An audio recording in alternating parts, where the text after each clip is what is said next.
తప్పుడు పనులు చేసుకుంటూ పచ్చిగా దొరికిపోయి పట్టుబడి ఇవాళ నువ్వు దత్తత తీసుకున్న గ్రామంలో నువ్వు ప్రజల్ని వంచి మోసం చేసి నీ ఫామ్ హౌస్కి వెళ్ళాల్సిన రోడ్డును విస్తరించుకోవడం కోసం దత్తత ముసుగులో ఆ ఊరిలో ఉన్న పేదోళ్ళని అందరినీ కొంపలు కూల్చి వాళ్ళ కొంపలలో మురికి నీళ్లు నిండుతుంటే పట్టించుకోకుండా గాలికి నువ్వు వదిలేస్తే 4 ఏళ్ళైనా మళ్ళీ చూడలేదు కాబట్టి మేము అక్కడికి వెళ్ళి ప్రజా కోర్టులో నిన్ను నిలదీసే ప్రయత్నం చేసినాం, నిరూపించే ప్రయత్నం చేసినాం.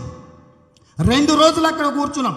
నిజంగానే మీరు మూర్చింతలపల్లిని కానీ కేశవరం కానీ లక్ష్మాపూర్ కానీ మీరు అభివృద్ధి చేసి ఉంటే మీరు రండి, మీరు చూపించండి. మీరు రాలేనప్పుడు కనీసం అధికారులనైనా పంపించండి. నేను స్థానిక పార్లమెంట్ సభ్యుని, నేను ఇక్కడ ఉన్నాను, మీరు అధికారులను పంపించండి అని చెప్పిన. సంబంధిత కలెక్టర్కు నేను ఫోన్ చేసి మాట్లాడాను, మీరు రాండి చూడండి అని.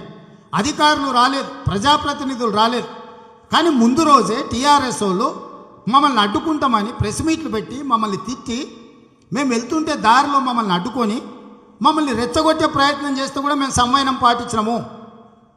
మమ్మల్ని అడ్డుకోవడానికి ప్రయత్నం చేసిన మరి రాజశేఖర రెడ్డి కావచ్చు, మల్లారెడ్డి మనుషులు కావచ్చు, ముందు రోజు మాట్లాడిన టీఆర్ఎస్ నాయకులు కావచ్చు, మీరు తెలంగాణ సమాజానికి ఏం చెప్పదలుచుకున్నారు? ప్రజాస్వామ్యంలో ప్రతిపక్షాలుగా ప్రజల తరఫున ప్రభుత్వం ఇచ్చిన హామీలు అమలు జరగకపోతే ప్రజల తరఫున ప్రశ్నించాల్సిన బాధ్యత ప్రధాన ప్రతిపక్షమైన కాంగ్రెస్ పార్టీ మీద లేదా? ఏంటండి, వీడియో నచ్చిందా? అయితే ఓ లైక్ వేసుకోండి, లేదంటే ఓ కామెంట్ చేయండి. ఎప్పటికప్పుడు మా వీడియోస్ చూడాలంటే సబ్స్క్రైబ్ చేసుకోండి.